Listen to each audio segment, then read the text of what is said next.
Hello বন্ধুরা, আজকেও একটা মিনি কিচেনের রান্না নিয়ে চলে এসেছি। আজকে বানাচ্ছি চিকেন দিয়ে ঘুগনি। তার জন্য যা যা লাগবে ঘুগনি বানানোর জন্য সব কিছুই জোগাড় করে নিয়েছি। প্রথমেই কড়াইতে তেল দিয়ে দিয়েছি, সরষের তেল। তারপরে ফোড়নে ব্যবহার করেছি তেজপাতা, জিরে আর শুকনো লঙ্কা। তারপরে ফোড়নটা একটু ভাজা ভাজা হয়ে যাওয়ার পরে ওর মধ্যে চিকেনটা দিয়ে দিয়েছি। চিকেনটা ভাজা ভাজা হয়ে যাওয়ার পরে তার মধ্যে পেঁয়াজ কুচিটা দিয়ে দিয়েছি। পেঁয়াজ কুচিটাও ভালো করে ভাজা হয়ে যাওয়ার পরে গুঁড়ো মশলাগুলো দিয়ে দিয়েছি, যেমন নুন, হলুদ, লঙ্কা গুঁড়ো আর আদা রসুন বাটা। তারপরে কেটে রাখা টমেটোটা দিয়ে দিয়েছি। আর মশলাটা একটু লেগে যাচ্ছিলো কড়াতে, তার জন্য একটু জল দিয়ে দিয়েছি। তারপরে সিদ্ধ করে রাখা মটর আর আলুটা দিয়ে দিয়েছি।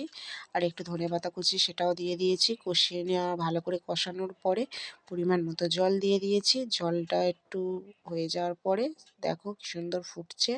তারপরে ভালোভাবে লাবিয়ে নিয়েছি। খেতে বন্ধুরা ভালো হয়েছিল। দেখা হচ্ছে নেক্সট